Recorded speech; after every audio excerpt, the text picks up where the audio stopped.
High guys, welcome back. ഇന്ന് date May 25. ഇന്ന് ഇൻട്രാഡേക്ക് വേണ്ടി ഞാൻ ചൂസ് ചെയ്തിരിക്കുന്ന സ്റ്റോക്ക് മാക്സ് ഫിനാൻസിലാണ്, MFSL. അപ്പോൾ ഞാനിവിടെ ബൈ എൻട്രി ആണ് കൺസിഡർ ചെയ്യുന്നത്. സോ ആദ്യം ഞാൻ എൻ്റെ ഓർഡർ കൊടുക്കാം. 130 ക്വാണ്ടിറ്റി.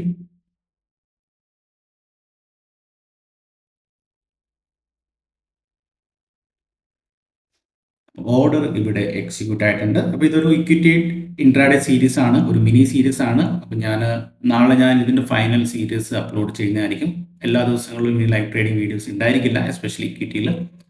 അപ്പോൾ ഓർഡർ എക്സിക്യൂട്ട് ആയിട്ടുണ്ട്. അപ്പോൾ ഞാൻ എടുക്കാനുള്ള റീസൺ ജസ്റ്റ് ഒന്ന് എക്സ്പ്ലെയിൻ ചെയ്യാം. എനിക്കൊരു എമർജൻസി കോൾ വരുന്നുണ്ട്, അപ്പോൾ അത് അറ്റൻഡ് ചെയ്തിട്ട് ഞാൻ എക്സ്പ്ലെയിൻ ചെയ്യാം എന്തുകൊണ്ടാണ് ഒരു ട്രേഡ് എടുത്തിരിക്കുന്നത് എന്നുള്ളത്. ഓക്കെ ഗീസ്, അപ്പോൾ ചെറിയൊരു എമർജൻസി കോൾ വന്നു, അത് അറ്റൻഡ് ചെയ്തതാണ്. അപ്പോൾ ഞാൻ എൻട്രി എടുത്തത് ഏകദേശം ഈ ഒരു ക്യാൻഡിലാണ്, ഈ ഒരു പിൻബാക്ക് റിജക്ഷൻ ക്യാൻഡിലാണ് ഞാൻ എൻ്റെ ബൈ എൻട്രി എടുത്തിരിക്കുന്നത്. അപ്പോൾ എടുത്തിരിക്കുന്ന റീസൺ അല്ലെങ്കിൽ ലോജിക്ക് ഞാൻ ഓൾറെഡി കഴിഞ്ഞ ലാസ്റ്റ് വീക്ക് ഏകദേശം 4-5 വീഡിയോസ് ചെയ്തിട്ടുണ്ടായിരുന്നു, ലൈവ് ട്രേഡിംഗ് തന്നെ. അതേ സെയിം ലോജിക്ക് തന്നെയാണ്. അതായത് പ്രീവിയസ് ഡേയിൽ ഒരു strong up trending market structure തന്ന ഒരു സ്റ്റോക്ക് ഞാൻ ചൂസ് ചെയ്യും, ഒരു ക്ലീൻ അപ്പ് ട്രെൻഡ്. അപ്പം എങ്ങനെയാണ് ആ ഒരു സ്റ്റോക്ക് ചൂസ് ചെയ്യേണ്ടതെന്നുള്ളത് സ്ക്രീനർ ഞാൻ ഫ്രീ ആയിട്ട് തന്നെ എൻ്റെ ടെലഗ്രാം ചാനലിൽ ഞാൻ ഷെയർ ചെയ്തിട്ടുണ്ട്, റൈറ്റ്. അപ്പോൾ ഞാൻ യൂസ് ചെയ്തിരിക്കുന്ന ഈ ഒരു ടൈം ഫ്രെയിം, അപ്പം നമുക്ക് 3 മിനിറ്റ് അല്ലെങ്കിൽ 5 മിനിറ്റ് ഒക്കെ നമുക്ക് ഇൻട്രാഡേക്ക് വേണ്ടി യൂസ് ചെയ്യാം. ഈ ഒരു സ്ട്രക്ചർ വരുന്ന സ്റ്റോക്ക് ചൂസ് ചെയ്തു. അപ്പം ഈ ഒരു MFSL എന്ന് പറഞ്ഞ ഈ ഒരു സ്റ്റോക്ക് ഇന്ന് മാർക്കറ്റ് നോക്കുവാണെങ്കിൽ ഏകദേശം ഒരു ഗ്യാപ്പ് അപ്പ് ആയിട്ടാണ് ഓപ്പൺ ചെയ്തിരിക്കുന്നത്. ഗ്യാപ്പ് അപ്പ് ഓപ്പൺ ചെയ്ത് കഴിഞ്ഞ് ഒരു റെഡ് ക്യാൻഡിൽ വന്നു. സോ ദാറ്റ് മീൻസ് അവിടെ ഇനഫ് ബയേഴ്സ് ഉണ്ടായിരുന്നില്ല, അതുകൊണ്ടാണ് പ്രൈസ് താഴോട്ട് വന്നത്. Simple logic. ഫസ്റ്റ് ക്യാൻഡിൽ നമ്മൾ നോക്കുകയാണെങ്കിൽ അല്ലെ, അത് കഴിഞ്ഞ് പ്രീവിയസ് ഡേ ഹൈയിൽ ചെറിയൊരു സപ്പോർട്ട് എടുത്ത് മുകളിലോട്ട് പോകാൻ വേണ്ടി നോക്കി. അപ്പം ഞാൻ വളരെ ക്ഷമയോടെ വെയിറ്റ് ചെയ്തിരുന്നു. അത് കഴിഞ്ഞ് മാർക്കറ്റ് വീണ്ടും തിരിച്ച് താഴോട്ട് ഒരു പ്രോപ്പർ റിട്രേസ്മെന്റ് തന്നു എന്ന് പറയാം. അതായത് ഒരു ക്ലീൻ ഗ്യാപ്പ് അപ്പ് ആയിട്ട് ഓപ്പൺ ചെയ്ത് ഒരു വലിയൊരു റിട്രേസ്മെന്റ്. കഴിഞ്ഞ ദിവസങ്ങളിലെ മൂവ്മെന്റ് നോക്കുകയാണെങ്കിലും പ്രോപ്പർ റിട്രേസ്മെന്റ് പുൾ ബാക്ക് എന്ന് നമുക്ക് ഈ ഒരു സ്ട്രക്ചറിനെ നമുക്ക് പറയാം. കഴിഞ്ഞ ദിവസം ക്രിയേറ്റ് ചെയ്ത ഈ ഒരു സപ്പോർട്ട് ലെവലൊക്കെ നമുക്ക് അവിടെ ഉണ്ട്. അപ്പോൾ അവിടെയാണ് ഒരു റിജക്ഷൻ ക്യാൻഡിൽ, പിൻബാർ ക്യാൻഡിലൊക്കെ വന്നിരിക്കുന്നത്. അപ്പോൾ അതുകൊണ്ടാണ് ആ ഒരു ഏരിയയിൽ തന്നെ ഞാനൊരു ട്രേഡ് എടുത്തിരിക്കുന്നത്. കാരണം ഈ ഒരു ലെവലിൽ നിന്ന് ഒരുപാട് പേര് ബയ്യേഴ്സ് ഇങ്ങനെ വെയിറ്റ് ചെയ്തിരിക്കുന്നുണ്ടാവും ആ ഒരു ലെവലിൽ എൻട്രി എടുക്കാൻ വേണ്ടിയിട്ടുള്ളത്. അപ്പോൾ ബയ്യേഴ്സ് ഒരുപാട് പേര് വരുന്ന സമയത്ത് അവിടെ ഡിമാൻഡ് കൂടുന്ന സമയത്ത് അപ്സൈഡ് മൂവ്മെന്റ് നമുക്ക് ഉണ്ടാവും. അപ്പം may be next day high വരെ നമുക്ക് എക്സ്പെക്ട് ചെയ്യാം ഈ ഒരു മൂവ്മെന്റ്. അതിന് മുൻപ് നമുക്ക് ഇവിടെ ഒരു റെസിസ്റ്റൻസ് ഉണ്ട്, ഇവിടെയും നമുക്ക് എക്സ്പെക്ട് ചെയ്യാം. അപ്പം നമുക്ക് ഇത് വേണമെങ്കിൽ ഫസ്റ്റ് ടാർഗറ്റ് ആയിട്ട് ഈ ഒരു ആദ്യത്തെ ആ ഒരു റെസിസ്റ്റൻസ് ലെവൽ നമുക്ക് കീപ്പ് ചെയ്യാം. അത് കഴിഞ്ഞ് സെക്കൻഡ് ടാർഗറ്റ് ആയിട്ട് ഡേ ഹൈ നമുക്ക് കീപ്പ് ചെയ്യാം. രണ്ടും നമുക്ക് യൂസബിൾ ആണ്, റൈറ്റ്. സ്റ്റോപ്പ് ലോസ് നമ്മൾ സ്റ്റോപ്പ് ലോസ് വെക്കുന്ന സമയത്ത് എപ്പോഴും ഒരു സ്പേസ് ഇട്ട് കൊടുക്കുക. സ്റ്റോപ്പ് ലോസിൽ നമ്മൾ എന്താണ് പിശുക്കാൻ പാടില്ല, ഒരു സ്പേസ് ഇട്ട് കൊടുത്തിരിക്കും. ഞാനിവിടെ ഈ ഒരു ലെവലിന്റെ താഴെയായിട്ട് സ്റ്റോപ്പ് ലോസ് കീപ്പ് ചെയ്യുന്നു. ടാർഗറ്റ് 1:2, അതായത് ഇപ്പം നെക്സ്റ്റ് റെസിസ്റ്റൻസ് ലെവൽ, ഇന്നത്തെ ഈ ഒരു റെസിസ്റ്റൻസ് ലെവൽ എനിക്ക് ഫസ്റ്റ് ടാർഗറ്റ് ആയിട്ട് സെറ്റ് ചെയ്യാം. അവിടെ എനിക്ക് 1:2 എന്തായാലും കിട്ടും.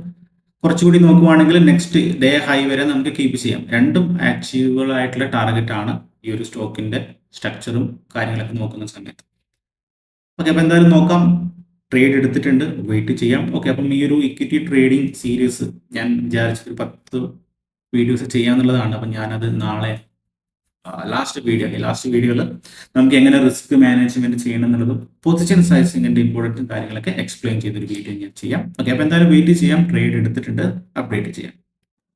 ഓക്കെ ഗൈസ്, അപ്പോൾ അങ്ങനെ ഒരുപാട് നേരം വെയിറ്റ് ചെയ്തു. നമ്മുടെ ടാർഗറ്റ് ഇവിടെ ഈ ഒരു സ്റ്റോക്ക് തന്നിട്ടുണ്ട്.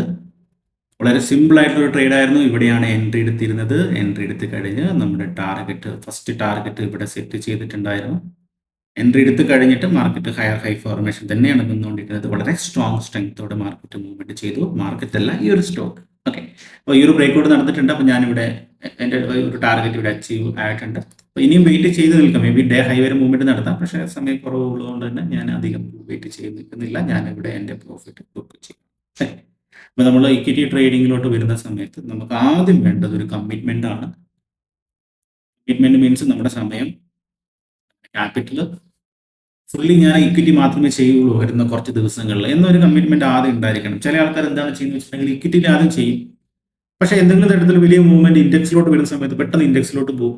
അപ്പോൾ എവിടെയും ഉറച്ചു നിൽക്കാത്ത ആൾക്കാരുണ്ട്. അപ്പോൾ അങ്ങനെ വരുന്ന സമയത്ത് നിങ്ങൾക്ക് ബുദ്ധിമുട്ടാണ് ആക്ച്വലി പ്രോഫിറ്റ് എടുക്കാൻ വേണ്ടി, സ്ഥിരതയോടെ പ്രോഫിറ്റ് എടുക്കാൻ വേണ്ടിയിട്ടുള്ളത്. അപ്പോൾ എപ്പോഴും ഒരു കമ്മിറ്റ്മെന്റ് നമുക്ക് ഇവിടെ ആവശ്യമായിട്ട് വേണം.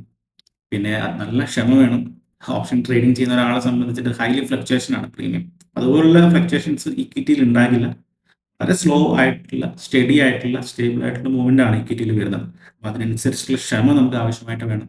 റൈറ്റ്. പിന്നെ കുറച്ചുകൂടി സേഫ് ആണ് ഞാൻ റെക്കമെൻഡ് ചെയ്യുന്നത്, നിങ്ങൾ ഇക്വിറ്റിയിൽ ചെയ്യാൻ കുറച്ചുകൂടി സേഫ് ആണ്. നമുക്ക് ക്യാപിറ്റൽ പ്രൊട്ടക്ട് ചെയ്യാൻ വേണ്ടി പറ്റും. നമുക്ക് കറക്റ്റായിട്ട് റിസ്ക് മാനേജ് ഒക്കെ ചെയ്യാൻ പറ്റും. Okay, so done. അപ്പം ഞാൻ എൻ്റെ പ്രോഫിറ്റ് ഇവിടെ ബുക്ക് ചെയ്യുവാണ്.